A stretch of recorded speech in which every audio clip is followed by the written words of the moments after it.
Alright, start over again and getting down to the last few things that I need before putting the leading edge back together, starting putting it on.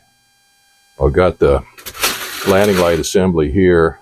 I stripped the paint off of parts of it and got it cleaned up, but there were some of the parts here that the paint wouldn't strip off of. Paint stripper wouldn't touch the paint on it, so I had to take it down and sandblast it.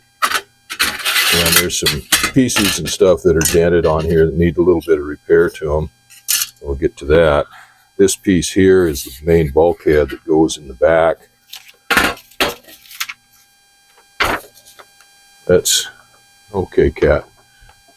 That's this piece right here, and it goes back in the back there.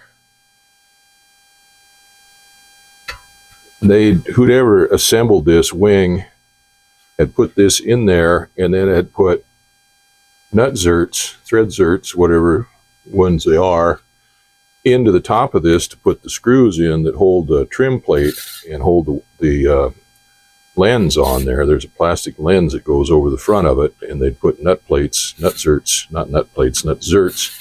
in here. But the problem is that they drilled this through the leading edge skin that goes over this too, and then it had fabric going down underneath here. So there was no way of getting the leading edge skin off without taking the landing light out, but there was no way of taking the landing light out without taking the leading edge skin off. So I had to drill those out. I think I'm going to put nut plates in behind them. I got a little repairs to do on that. The bottom one, they just got them into the bulkhead here itself. So anyway, I've got to do a little repair on that, and then had a couple of breakouts here where the nut zerts spun when they were getting drilled out. And wound up, well, they was too close to the edge. Like on this one here, it was too close to the edge. This one was too close to the edge. So a little bit of repair on that. And now there's a few dings and dents in here. But basically that's pretty well cleaned up. I'll go over these now. Well, this one here needs some more cleanup because it's got this glue on there. There, it's coming off now. The paint stripper wouldn't touch that either. The paint stripper wouldn't touch the paint on these, and it didn't touch this glue. And the glue is rubberized, and the sandblaster wouldn't touch it either. So I've got mechanical means to take it off with, other than sandblasting. Well, I got all the glue scraped off of this, and then I took it down to the sandblasting cabinet again and went over it again. Bottom hole here has nut zerts in it, and then the holes for the original mounting screws. But this edge looks like it was chopped out with a hatchet. So I'm going to take a little bit of time here, clean that edge up and deburr it, and then I'm going to take all this stuff over to the acid bath and start scrubbing it down, getting it ready for some paint. I got all these parts and pieces for the landing light assembly all cleaned up. All the paint's off of them. I washed them down with Alumabrite, and they're ready to be powder coated now. So I'm going to put new screws in this landing light assembly when I put it back together. I wanted to go ahead and paint them because the old screws were painted black too, and if I put new ones in, they're going to be shiny and stand out like a sore thumb. So I thought I'd go ahead and put some of the screws in this back plate here where it has the nut zerts in it. Just screw them in there, and that'll keep the powder coat from going into the threads on this thing, and also powder coat black the heads of the screws. While I was doing that, I found a couple of these thread zerts that were spinning in the holes here, so I'm going to have to take those out. I was going to put nut plates on the back side of this one anyway, on this side, so I think I'll do the same thing. I'll go ahead and take these nut zerts out of this and put nut plates in there, and then I can go ahead and put screws in. These screws that go in here are going to be on the exterior of the airplane, so if they're not painted, that's going to be fine. But I was just going to put them in there to get them painted as a place to hold them, to get them painted, powder coated while I was powder coating. But that wouldn't hold enough of them to put the whole thing together, so I'm making up a plate right here to put screws in, and then I'll hang this plate in the oven. I'll go ahead and powder coat this plate with the screws on them just the same time that I do the other landing light pieces.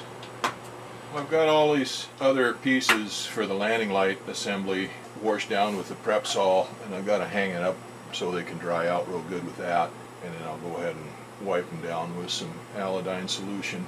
I didn't prep this one yet because I've got to do a little bit of work on it first. As I said earlier, this has these nutserts in it for number 6 screws, and these nutserts, thread zerts, whatever you want to call them, or whichever brand they are really great for going into a blind hole, especially places where you can't get behind them. I've used them a lot when I was rebuilding the fuselage or building the new fuselage for the airplane, to get into places where you can't put a nut plate on the back of it and don't want to have to put a nut on there to take on and off every time, places that aren't accessible. But they have one big drawback: they will spin in these holes, and when they do, they're worse than useless. When I put them in, I like to use some Loctite on them before I put them in there. And they're a pain to take out of here anyway, because what happens a lot of times is these are steel, and when you start drilling them out, you get in so far and the drill starts catching, and it'll start spinning these in the hole. And what I'm going to do here is hook onto them with a set of vice grips, and then just drill the head off them like you would taking a rivet out. Hopefully that works.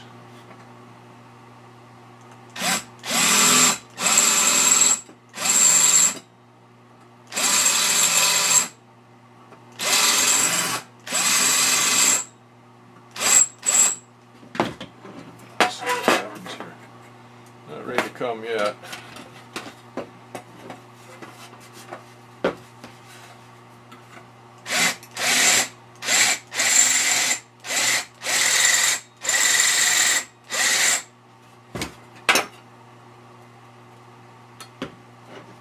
Don't want to go all the way through there, enlarge that hole, but that's what I wound up doing anyway.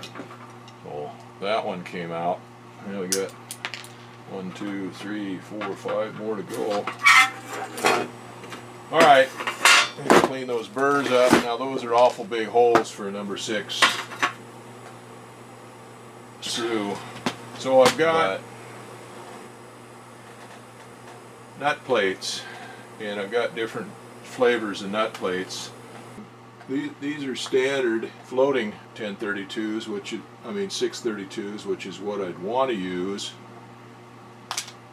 And then I have these 632s, which don't float, they're just a standard one, and they would actually work in here too, and maybe better, because some of the, like this one here, has a hole really close to where the, it's still not going to work, where the rivet goes.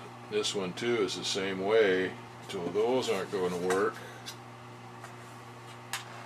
Let's see what else I got here. I've got some 8s here that would work where those holes go. These are fixed, and they just have one ear on it with 2 rivet holes on it, and those would work in here with these ones that have the holes too close to the rivets like that, and here on the end where the hole is too close to the end, those would work on that. But again, they're 8s. Yeah, there's a 6, and a floater right there. I've got a few of those. Those will work. Okay, how many of those do I have? I got enough to do this with, and not any extras. So I only need these on the ones that are holes are too close to the, that have secondary holes too close to the main hole. So that, there's 1, 2, 3, 4 of them on here that I need those on this end, and none on this end. Oh, one on this end. Oh, 2. I got one down here on this end that's that was cut out. All right, that'll work. The thing that I don't have with these is, see, you make a, oh yeah, maybe I do. There it is, right there. No, that's not it. And they won't work on this anyway because the holes are too big. This is a pilot set up for a jig for drilling those out for those rivets. Yeah, here's one for doing the leg on it for the side, for 2 holes on the side. But again, the pilot hole, the hole that's got to go in, is too big, so that's not going to work for that. Alright, we'll figure something out here. Well, these holes are too big to use the jig in, the drill jig for these nut plates. Well, what I've done is I've screwed a nut plate on from the back, put the screw in on the back side, the nut plate on the front side, and I'll use it for a jig. I've got it centered in the hole and held down with one of the side grip Clecos. And we'll take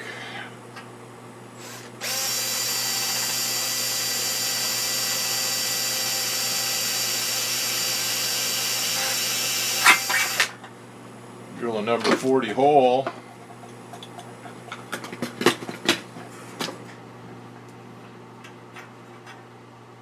And put a Cleco in that. Then I can take the side grip off.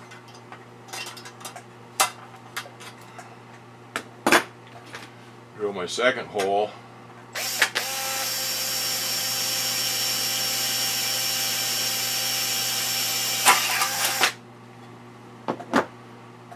And then we'll take that Cleco out.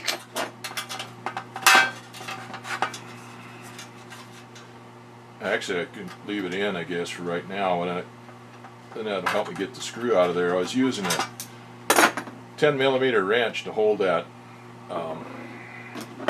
nut plate in there. Let's see how this works if I put a couple of Clecos in there and then to hold it to keep it from spinning. Oh yeah, that works. Now I'll use this as a sacrificial nut plate because I've already run a screw into that once, so that should open it up a little bit and make it easier to get the screw in the next time. Now I have to do the same thing on the rest of these holes, except the ones that are close to the edge here, I'll just have to use one of these one-legged nut plates on that. And the ones here that have a hole too close to the hole, the main hole, I use a one-legged one on those. Well, I got all the holes drilled and deburred and countersunk. Well, I've set nut plates up on this one edge. I've got a bunch of them that are the one-legged ones here because this is the one that needed them on both ends, and then there was two of them in the middle that had holes too close. So anyway, that's all set up now. These are kind of a pain in the butt to put on there because they're so small that the Clecos interfere. And this is why I ground down this one flat. It takes two flats on these because they're flat-headed rivets, and you make a bucktail with a flat on one end and the head with the other. This is why I ground down this one anvil right here into a pyramid shape so that it fit in to these nut plates without distorting the nut plate. And see, I can't even get on that one right now with that Cleco the way it is, so I'm going to have to move the Cleco around to the other side. I don't know how that's going to work on the one on the other side.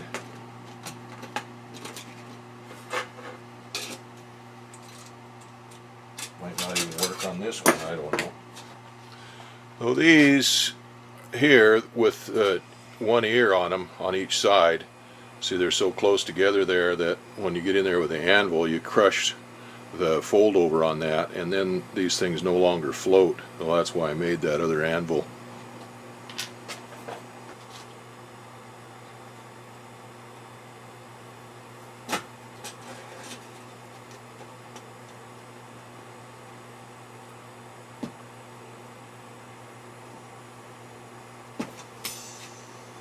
Alright, I'm going to have to do that with the rest of these too. And I'm going to go ahead and put one rivet in each one of these like that on this outer leg, and then I got to switch to the other anvil because it's too close in there.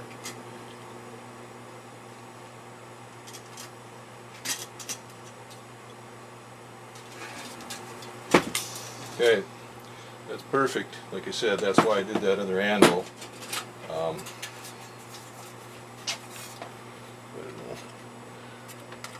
How close those ears are together on that, and if a regular flat anvil on that squeezer would squeeze those ears down, and then this nut wouldn't slide back and forth. Alright, that's one side done. I got to do the other side. It's going to be a little tougher because this thing slopes this way and the Clecos aren't going to fit in there. But I only have 2 of the one-legged ones to put in, and that's on each end of it. So the ones that go in here in the middle in this field, I can put the Clecos on the outside of those and they'll sit look just fine.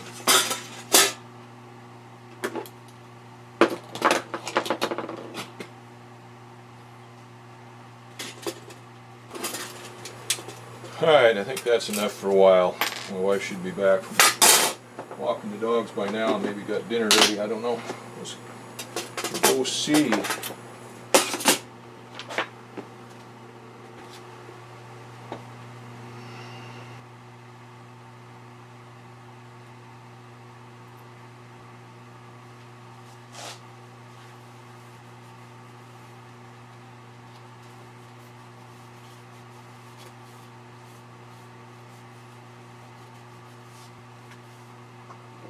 You better get down off of there. That's not good for you either. Get out of that stuff.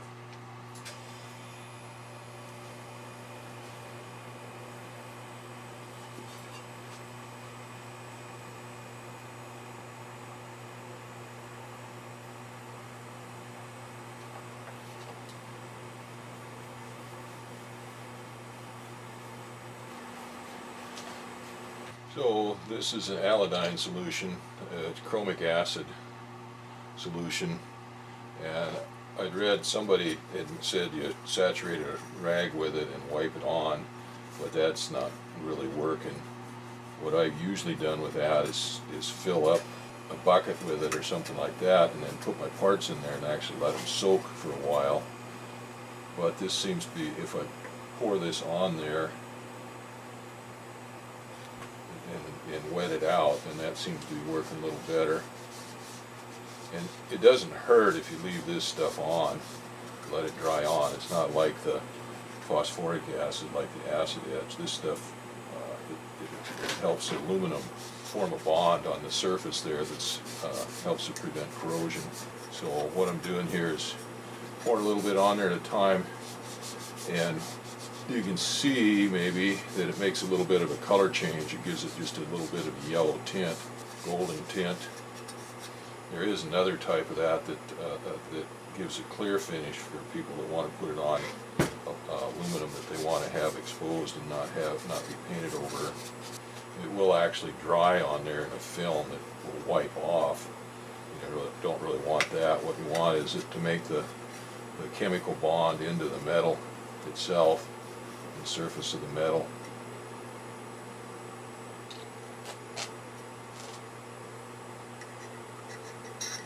So I'll go ahead and do all these pieces for the landing light assembly. Okay, I got all those parts for the landing light iodined and let those dry off now. Some more, I want to put those nut plates on them, get them all set up for one after I get them powder coated. But actually tomorrow, we got a sunny day, nice day tomorrow, and tomorrow is Thursday. There's supposed to be another nice day on Friday, and it's supposed to start raining for the foreseeable future. So I think what I'm going to do tomorrow is open up the hangar and get my woodworking tools out and work on that wingtip bow, get it cut and shaped. So I suppose I should crawl up there and look through my knives for my shaper and see what I got there. Like it did before. Well, then I've got all of the landing light parts, and the last thing I did with up here was with those, and I iodined those, and it didn't look like it was doing much when it was on the bench iodining them, but they actually turned out pretty good. So they're all iodined now. Well, I think I was debating whether I was going to put nut plates on those or not to make it easier to assemble and disassemble, because I'll never have to disassemble the thing again. But it would make it a lot nicer for the next person that has to work on that plane to be able to just use a screwdriver, because these nuts are all up back in there in real tight spots, and you can't really get to them and get on them to take the thing apart. So it'd be a lot easier to do if there were nut plates on there. So I think I'm going to go ahead and do that. And I was thinking about powder coating all the parts individually and then putting nut plates on them. Well, then I got to thinking about it, and one of the things we need on there is a good ground. And when this airplane was all just bare aluminum, you just run power out to the lights, and then it was grounded through the chassis there, just typical, chassis ground, which worked good. But now I'm going to have everything all painted, and so it's not going to have a good ground on it. So if I put a nut plate on there with it bare metal, and then when we put the screw in it and ground wires on it, then it'll get a good ground because the pieces won't be coated between them. Anyway, that's what I'm going to do. I think I'm going to have put nut plates on there and get that all ready to get powder coated.